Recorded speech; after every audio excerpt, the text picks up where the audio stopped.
Quiero aprender a escucharte. Quiero saber qué es amarte.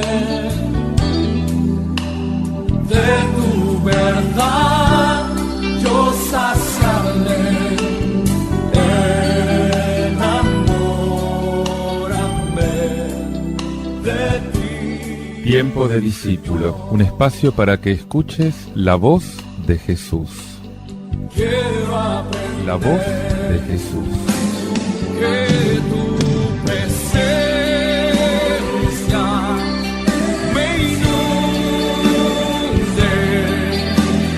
Haz de mí uno de nuevo. Cámbiame, renuévame.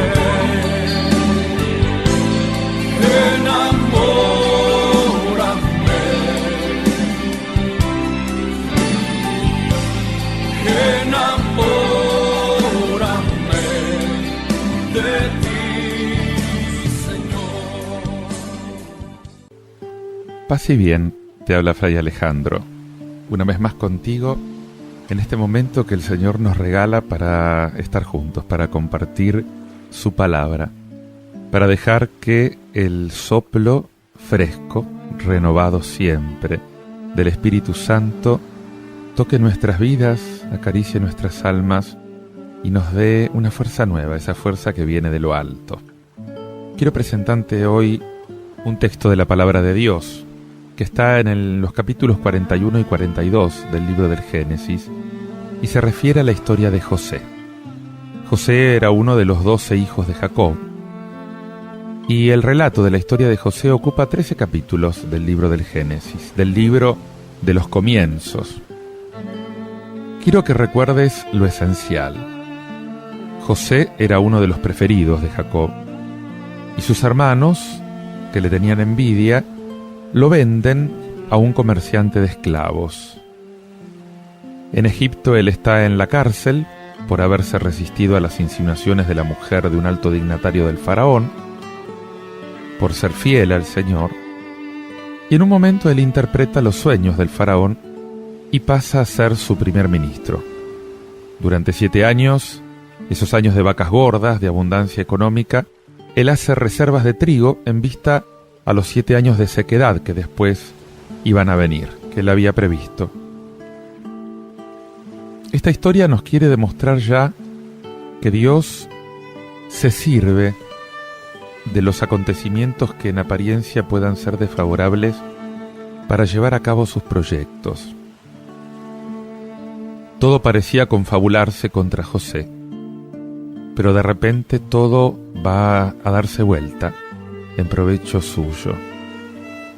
Es que Dios escribe recto con líneas torcidas, y Dios es capaz de sacar bienes de nuestros males. Escucha el relato.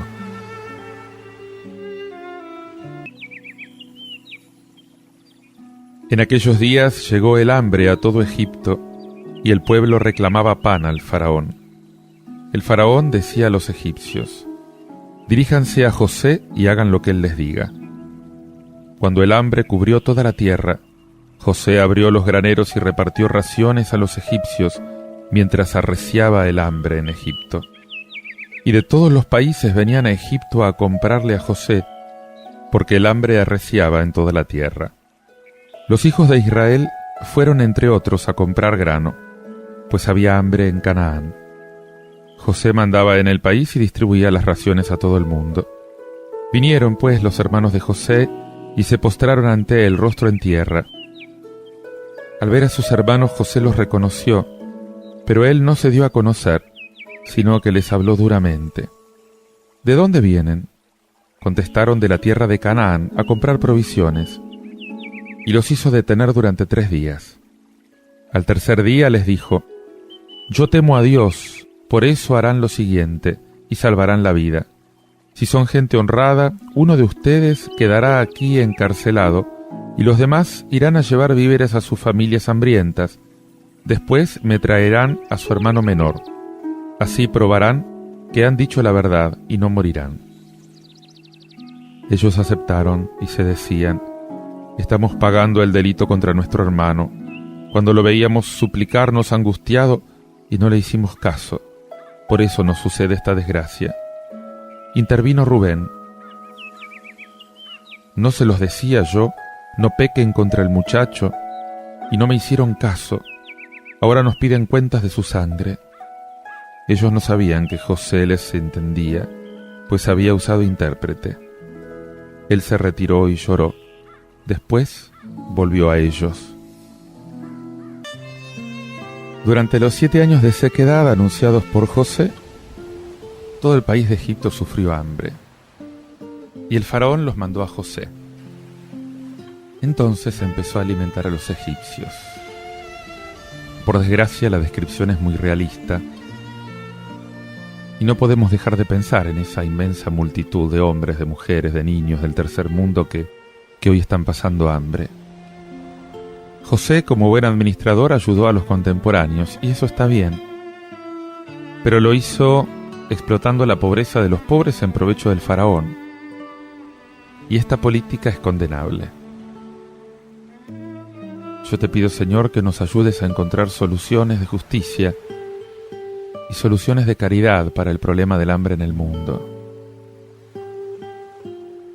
Y he aquí que los hijos de Israel, mezclados con otros viajeros, fueron a comprar trigo, porque también había hambre en el país de Canaán. Y en cuanto José vio a sus hermanos, los reconoció. Hay un cambio de situaciones.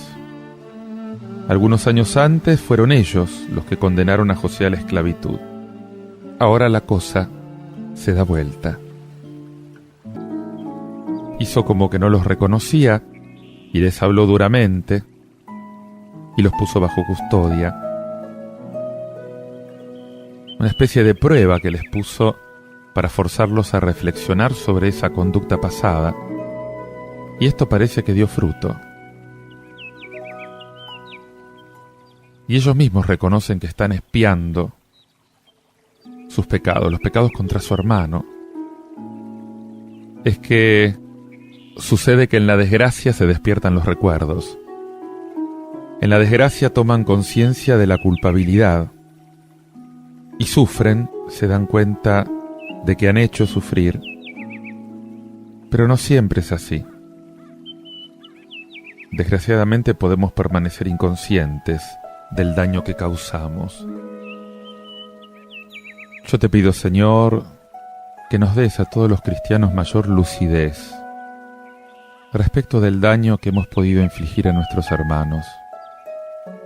Esta historia simboliza la historia de todas aquellas familias que se dividen por razón de envidias, por razón de intereses. Te ruego, Señor, por la reconciliación de todos los hermanos que están enemistados.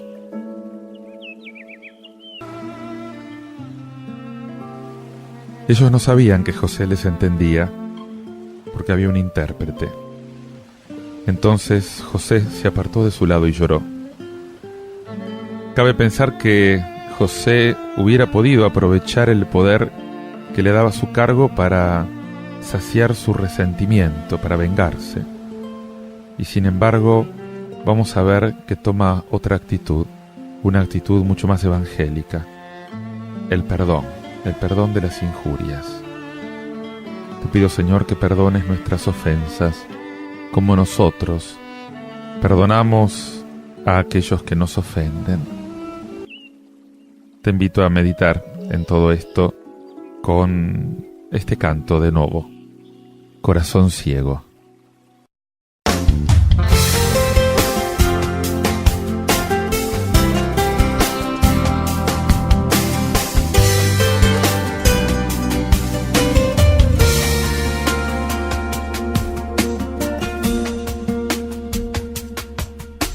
Busqué tu mirada vacía, perdida, la vi, la encontré con la angustia escondida. Ya todos conocen la historia en tu vida, tu cicatriz se ve a simple vista. Hechas por quien menos tú pensabas, hechas por ese alguien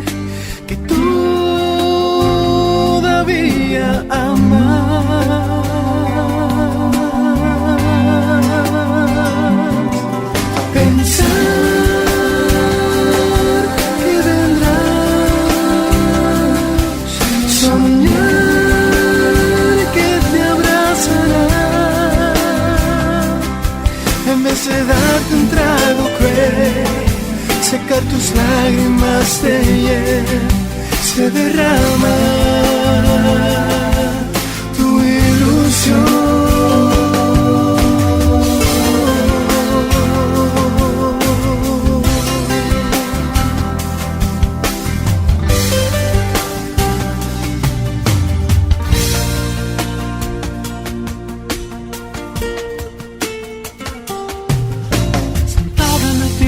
Deshojando tu vida, un corazón ciego vagando en neblinas. La fe que quedaba hoy no es más que ruinas.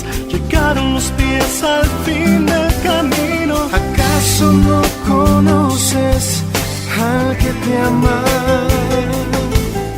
¿Acaso no comprendes que a libertad te llama?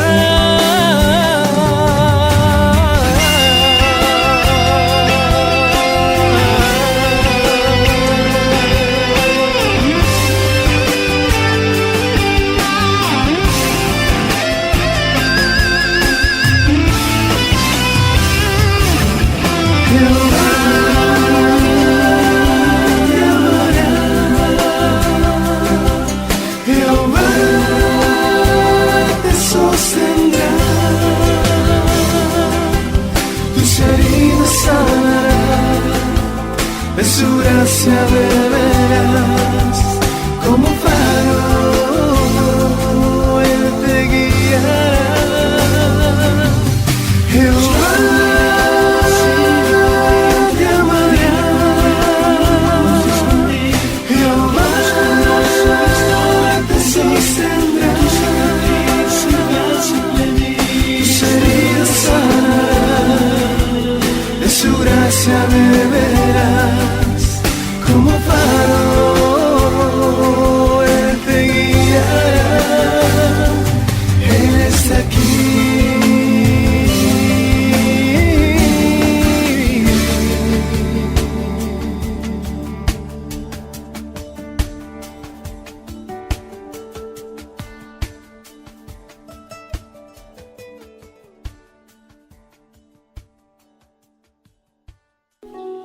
El Señor llama a sus discípulos, llama a sus apóstoles y los envía a predicar a las ovejas descarriadas del reino de Israel. Escucha el relato de este llamado. Lo tenés en el Evangelio de San Mateo, capítulo 10, versículos del 1 al 7. En aquel tiempo Jesús llamó a sus 12 discípulos y les dio autoridad para expulsar espíritus inmundos y curar toda enfermedad y dolencia. Estos son los nombres de los 12 apóstoles. El primero, Simón, el llamado Pedro, y su hermano Andrés. Santiago, el Zebedeo, y su hermano Juan. Felipe y Bartolomé. Tomás y Mateo, el publicano. Santiago, el Alfeo, y Tadeo. Simón, el fanático, y Judas Iscariote, el que lo entregó. A estos 12 los envió Jesús con estas instrucciones: no vayan a tierra de paganos, ni entren en las ciudades de Samaria, sino que vayan a las ovejas descarriadas de Israel. Vayan y proclamen que el reino de los cielos está cerca. Es intencional que Mateo no dé esta lista cuando su primera llamada, como los demás evangelistas. Recién en el capítulo 10 del Evangelio aparece la lista, y es en el momento de enviarlos a la misión. Ahora tenemos a los 12. Estos 12 están constituidos en el colegio apostólico. Es este colegio misionero, este grupo que asume la responsabilidad de la misión. La iglesia peregrina es misionera por su naturaleza, procede de la misión del Hijo, de la misión del Espíritu Santo, según el designio de Dios Padre. Y dice el Concilio Vaticano II, así como por disposición del Señor, San Pedro y los demás apóstoles forman un solo colegio apostólico, del igual modo, el romano pontífice, que es el sucesor de Pedro, y los obispos, sucesores de los apóstoles, se unen entre sí y forman un todo. El cuidado de anunciar el Evangelio en todo el mundo pertenece al cuerpo de los pastores, ya que a todos ellos, en común, dio Cristo el mandato, imponiéndoles un oficio común. Por tanto, todos los obispos deben proveer a las misiones no sólo de operarios para la mies, sino también de los socorros espirituales y materiales. Entre los 12 que Jesús envió a la misión, algunos están muy a la vista. Por ejemplo, Pedro. Y otros son aquellos de los que no se sabe nada. Tadeo, por ejemplo. Es que sabes una cosa, que el Evangelio no se hizo para satisfacer nuestra curiosidad. Yo te pido, Señor, por todos los obispos, por cada obispo, Señor, por los obispos célebres, famosos, y por los que se quedan en la sombra. Y Él les dio autoridad sobre los espíritus inmundos, para expulsarlos, para curar todo achaque, toda enfermedad, para destruir el mal, para hacer el bien. En resumen, una misión muy sencilla. Jesús no buscó primero reunir a gente ilustrada, sino a gente disponible, capaz de seguirlo hasta el final. Y todos dieron su vida por Él. Su papel esencial, según este pasaje, era expulsar a los espíritus inmundos y sanar a los hombres. Y Judas formó parte de este grupo. Judas también fue enviado a la misión, a una gran misión. Y Jesús tomó este riesgo, el riesgo de confiar la responsabilidad de su obra a pobres seres humanos. Por esto hay que rezar siempre por los que tienen responsabilidades en la iglesia. Yo también tengo una misión, soy responsable. Soy responsable en una parte de la obra de salvación de Jesús. La pregunta es, ¿hago retroceder lo malo? ¿Cómo? ¿Sano a mis hermanos? ¿Cómo lo hago? A los 12 los envió Jesús con estas instrucciones: no vayan a la tierra de paganos ni entren en la provincia de Samaria, vayan a las ovejas descarriadas del reino de Israel. Por el camino proclamen que el reino de Dios está cerca. Qué perspectiva histórica sorprendente. Jesús es consciente de la amplitud de su obra. Es que es necesario mucho tiempo. Y Jesús no tiene apuro. Da una consigna limitada. Hay que hacer lo que se puede hacer hoy, con la certeza de que Dios llamará a todos los paganos, a los samaritanos, en otra fase del trabajo misionero. Todo no se termina hoy.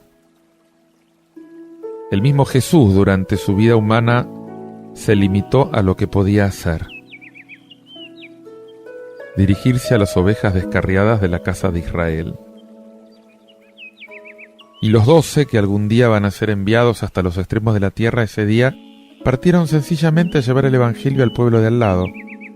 Esa era la voluntad de Dios. Esa era la misión que el Señor les estaba dando en ese momento. Los estaba preparando, se estaban acostumbrando, estaban practicando a predicar de a poco. Esta misión, este envío, esta dedicación al Señor, se hace por amor. Yo te invito a meditar en esto con este canto de Natalie: Te amo.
que esté